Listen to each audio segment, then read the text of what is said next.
How's it going, everybody? Josh Armijo here. I hope everybody's doing good and well and stuff. I'm here to do part 2 of my answers to my Q&A video. And with that said, let's get right on into it.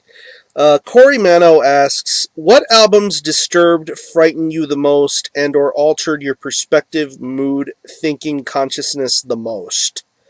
That's an awesome question, man. I want to say the last time I listened to an album that sort of had that kind of effect on me was the most recent Mitochondrian album, Parasygnosis.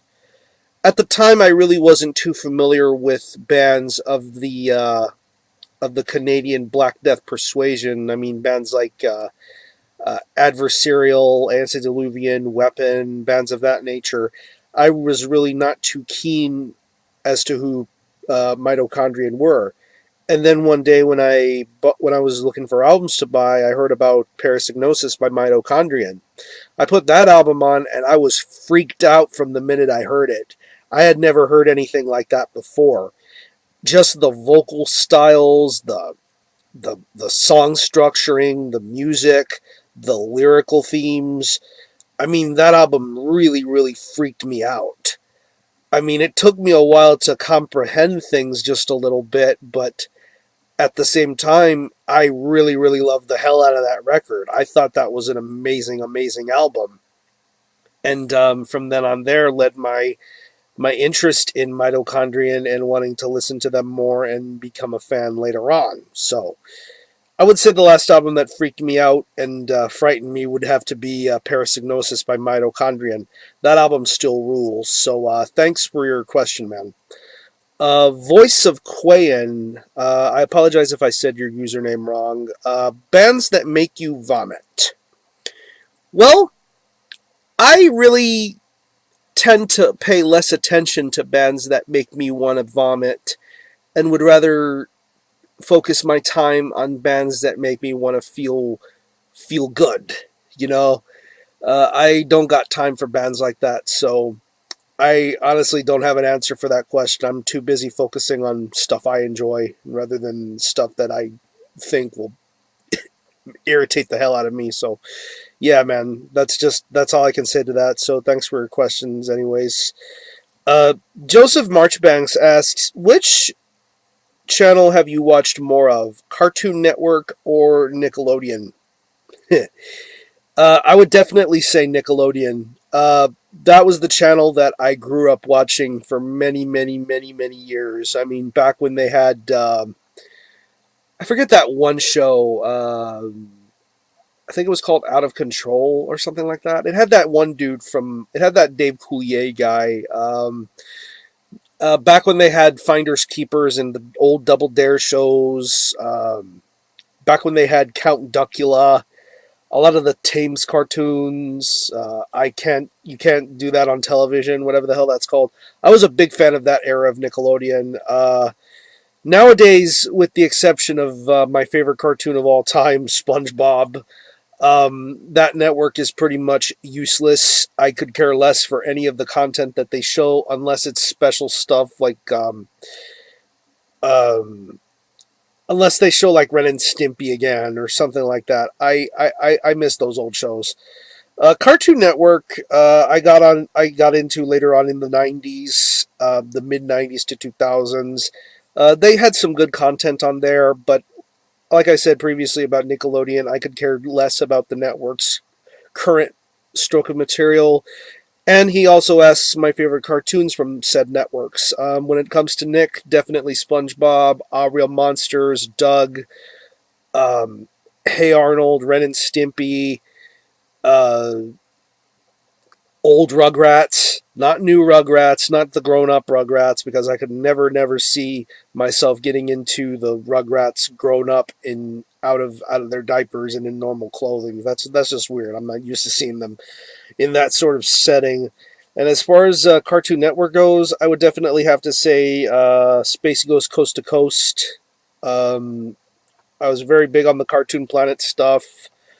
As far as like the original content was concerned, probably stuff like Johnny Bravo or Ed, Ed and Eddie, Mike Lou and Og. The first couple of seasons of the Powerpuff Girls, as crazy as that show concept was, it was at root an action show, and it had some very good content quality to it. So, yeah. But nowadays, I just would rather watch Boomerang to watch all the old MGM Hanna-Barbera cartoons. But yeah, that's just my 2 cents. Thanks for your questions. Zach Strickler asks, your least favorite subgenre. What is your least favorite subgenre? Well, honestly, I really don't have a least favorite of anything because I like a little bit of everything from pretty much every kind of metal subgenre. But if I had to have a least favorite one, I would definitely have to say power metal because that's the one style that I've seen myself get into the least. I'm not against it. I don't dislike it, but there's just there's just a lot of I just don't see myself getting into a lot of it. I mean, I do like Blind Guardian, I do like Hellstar, I do like Rhapsody of Fire and Luca Turilli's Rhapsody. Um, but it's a very hard genre for me to get into. I don't know why. I just have to be in the right mind frame for it. But of all the genres, I would definitely say yeah, probably power metal. Once again, I'm not dissing on it. It's just that that's the genre I've seen myself get into less and less lately. But thanks for your question. Uh, Credence 3 asks, "What do you do for a living, and how do you afford all of those albums that you buy?" Well, what I do for a living is I work for one of the top independent movie theater slash restaurant chains in the state of Texas. That being Alamo Drafthouse Cinema. We are. It was originally based out of Austin, but it branched out into multiple locations, and now it is becoming a bigger kind of entity. Locations are opening up in New York and California and Connecticut. Um, yeah, big things going on there, and I have been a very happily employed person there. I love it there. I love the atmosphere. I love the concept. I'm more of a behind the scenes guy. I work in kitchen, um, taking food out to customers and just helping get stuff ready for the days and weeks ahead. And as far as to how I can afford the stuff I do, it's just an issue of timing. I just got to plan myself and pace myself out. Not every paycheck as much as every paycheck I get would be loved to be funded towards records and CDs and all that. I got responsibilities. I got bills to adhere to. Normal guy. I just plan things out very carefully. So, thanks for your questions. Nails in the Neck asks, favorite, least favorite metal genre. Death metal is my favorite genre. Old school, brutal death, thrash, black death, those kind of styles. But whatever death metal, that's my kind of thing. And least favorite, once again, I would say power metal. I'm not against it, but that's the genre I've seen myself come to the least, I would say. But thanks for your question. My buddy Ass Rake has a few questions. He asks, "What are your favorite mail orders?" Oh, there's way too many of them to list, but I would have to say Hell's Headbangers at the absolute summit and the top of things. I've never had a problem with Hell's Headbangers. Great shipping, great customer service, excellent handling details. They got their own LP mailers, for goodness sake. Um, yeah, they're a great distro. I also like ordering through Dark Descent, Nuclear War Now. I'm pretty sure they're both one man operations, but they do take their time, but they do get the stuff right out to you without issues. If there are issues, they do handle them very gracefully. Um, do I have any decent local record stores around my area that I frequent? Well, the one record store I frequent more than anything is Hog Wild Records. It is right by I want to say it's located right around San Antonio College. Yeah, Hog Wilds is great. 30 years in running and longer. I love to go there for vinyls and CDs. I love to look at the tapes. I also love to look at the used section just in case I may find something very rare. I found a couple of rare Bathory and Burzum CDs there one time. Just some really, really great finds to be found there. I love going there. It's one of the best local record stores. And albums that scared you. Pretty much answered that with Corey's question about mitochondrion. Um, but yeah, probably later Portal albums. The first Antediluvian record. Um, Yeah, that's just what's coming to mind. I'm probably missing a few more, but that's just what's coming to mind. So thanks, Asric, for your questions. Sam, I'm not going to say your full name because I might butcher it, but I'm just going to address you as Sam. So he asks, what is your take on the band Esoteric? Esoteric are absolutely phenomenal. They are one of the absolute best doom bands, not only in their from their country but around the world. They are one of the best doom bands going. I mean, their last two albums, Maniacal Void and Paragon of Dissonance, were absolutely great, great albums. Um, amazing, amazing attention to detail. Those guys know how to make great doom metal and make it their own. It's really, really amazing how far they've come along in their career.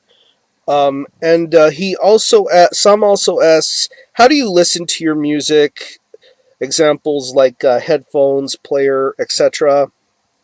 Well, for headphones, I like to use Sennheiser headphones. I'm very, very big on Sennheiser headphones. I have a nice, reliable pair. I get to hear my music very, very good and clearly through those. And as far as like casual listening stuff, I would say I do use a Sony music player. I have me a nice Sony boombox with good stereo system, CD and tape player. As far as vinyl goes, I have me one of those portable USB style turntables. It's something that you could hang on the roof, but I would rather use it on a table. Very lightweight, and it does play 7 and 12-inch vinyl records. It plays very, very well, and I do have personal speakers to use for the record player. I have me one of those 2.1 subwoofer Logitech brand speakers. They work very, very good. I remember one time listening to a Hooded Menace 7-inch on there, and it was so damn loud. And I do have me an MP3 player. I do use a Sony Walkman MP3 player, but more likely than not, I want to look in investing in getting into a actual CD player. I'm old school like that. I would rather. I see a lot of my friends bringing their MP3 players to work. I would rather bring me a CD player with an auxiliary cord hooked into the headphone jack, and then put the other jack into some sort of sound speaker system, and everything would be playing from the CD player. That's how I would like to do stuff. But yeah. Anyways, thanks for your questions, man. Count D'Angeli asks, I like watching your reviews because you introduce little-known bands, but I feel you're too generous with effusive praises and compliments you give most of them. Would you care to elaborate? Sure. Pretty much like every review that comes across on YouTube, every review that's mentioned or said is an opinion. Nothing is stated as fact. Everything that any reviewer would talk about, including myself, is strictly opinion. Nothing is forced out. Nothing is thought out. It's all just opinion. And like my reviews, I give opinions. I don't go into making videos with the idea of people expecting to agree with me on every single thing that I do. I welcome every viewer and any person who watches my videos to form their own opinions of whatever albums I talk about. Just because something I think may be good, it may not be good to someone else, and that is absolute. There's absolutely nothing wrong with that. It's the beauty of having an opinion. You can't expect everybody to like every single thing that you like, and people may disagree and have the mindset. And yeah, I mean, I guess I'm really not a hard guy to please when it comes to listening to certain metal styles. I give everything a fair chance. I mean, I do love death metal and everything, but I wouldn't call myself particularly biased. I do like other formats of music. I mean, sometimes there are genres I won't talk about here on YouTube, but I do listen to every kind of format of extreme metal or metal all in general. I love black death thrash, grindcore, hardcore. some of the other metallic hardcore kind of styles. I do love to listen to other things and give everything an open fair chance. And if I like it, I like it. And if you like it, great. If not, then there's nothing wrong with that. There's nothing wrong with expressing your opinions. But yeah, my I guess I am the way that I am. I can't help it. That's just how I choose to express myself. I love to celebrate what I think is good and ignore what I think is bad. So that's how I handle myself here as best as I can. So I hope I answered your questions to the best of my ability. So thanks for your question. Grind Shadow asks, what are your favorite grindcore records of all time? The Inalienable Dreamless by Discordance Axis is an absolute mandatory classic. World Downfall by Terrorizer. It seems a little cliche to mention the Earache albums, but that album and the first two Napalm Death albums are absolute seminal grindcore classics. True representations of the grindcore genre. Pretty much the debut from Insect Warfare. Yeah, there's a couple of other great grindcore releases that are coming to mind, but I'm kind of losing track here. Early Rotten Sound stuff like Exit and Cycles. I really love those albums. Yeah, some of the early noisier 7 inches. Yeah, that's just what's coming to mind for me. But thanks for your question. Tom H asks, why do you not attend metal festivals outside of Texas, and what are my thoughts on fests in general?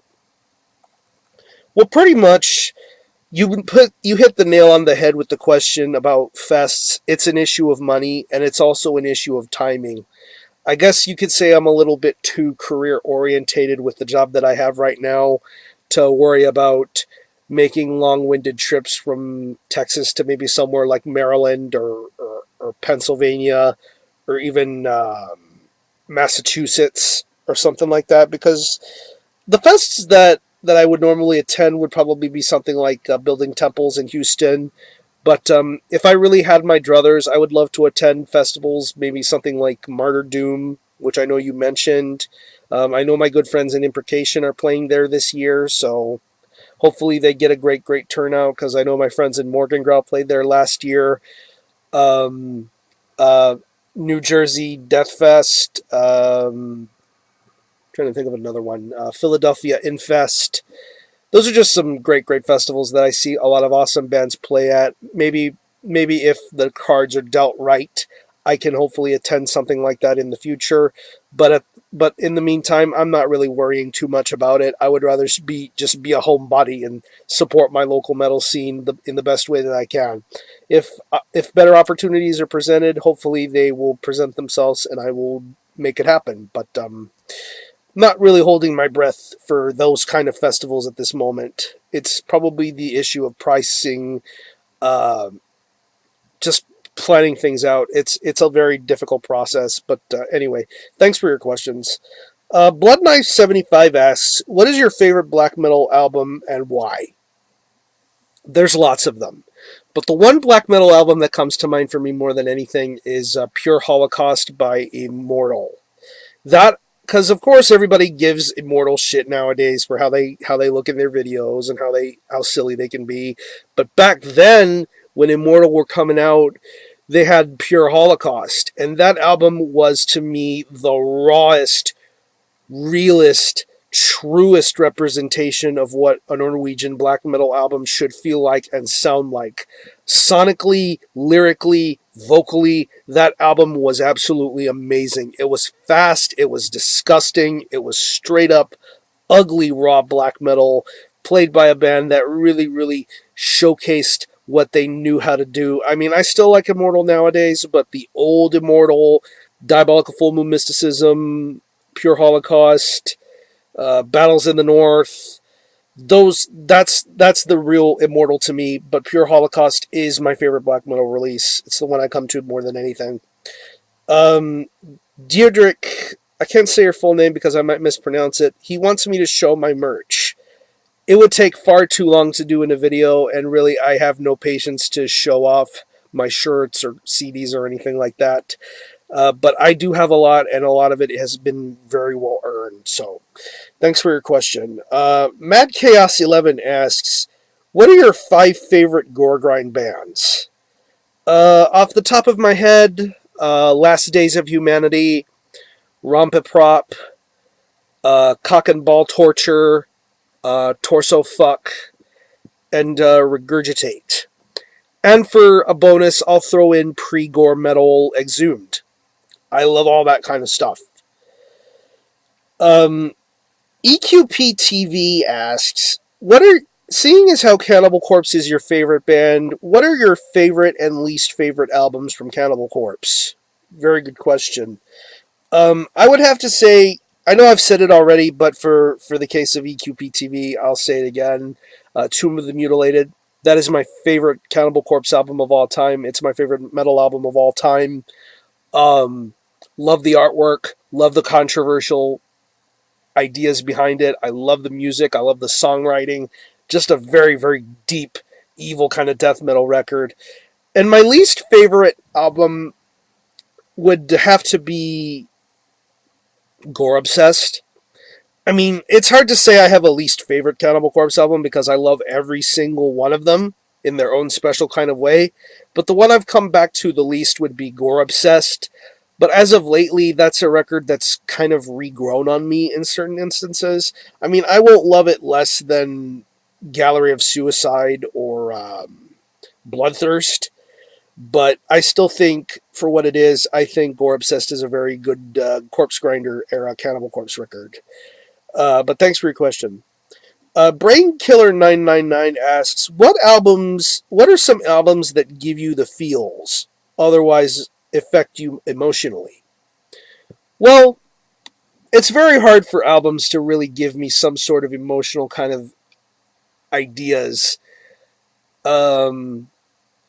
But if I had to think at the top of my head, I would probably have to say the last record that had some kind of emotional impact on me would be Ghost by the Devin Townsend Project. That was a record far and away different from anything that he would normally look to do and accomplish. And that record just felt so peaceful. It felt so human-like, you know? It was a very, very beautiful album to listen to. I love the vocal pattern. I love the vocals. I love the ambience. Just the atmosphere of that album was just really, really amazing. And another album would probably be The Mantle by Agalok. That album is always something that tugs at your heartstrings. Just every single song, every single lyric, every emotion that record has is just an amazing, amazing listen. And it still has an impact on the listener to this very day. It's a very, very awesome album. So thanks for your question. Callum Owen asks, what is your favorite doom metal album? Tough, tough call. But for me personally, it's probably a tie between Sleep, Jerusalem, and Electric Wizard, Dope Throne. I mean, Jerusalem is this one long, incredibly multi-layered song, and Electric Wizard's Dope Throne is really an epitome of what doom metal is and what it can sound like and what kind of potential it can possibly have to really, really be great. But those have been the doom albums that I've been listening to the most. There's about probably 10 or 20 more that I'm thinking of, but those are the two that come to mind for me the most. Thanks for your question. And the last question of this Q&A goes to Funeral Eucharist. He asks, what made you grow your epic man beard, and how much pussy have you been batting off since you grew it? Well, obviously, I've shaved it. I do have the phases every now and then to just, let it grow out. But I guess I'm more of a babyface kind of guy, I guess. Not really. I don't think I'm a beard guy, but if I wanted to, I would probably just let the damn thing grow out. And of course, I do get some very good compliments from it, regardless of whether it's a short beard or a long beard. So I'm grateful to have it. And how he also asks, how the fuck do you justify saying Winger sucks? Well, it's because they do, and they only have one good song in their entire history of discography. Um, 17 and Headed for a Heartbreak are their only good songs, and they can't create anything that tops that ever since then. So go whack one to your Playgirl issues, you big blonde haired fruit. But it's all in good fun and games. Enjoy your winger. I don't really give a shit. But yeah, anyways, that's the last question. Thanks again, everybody, for participating. I really appreciate it. I'm going to conclude this video. Thanks a lot for watching. Thanks for showing up my channel. And until the next time, Armijo out.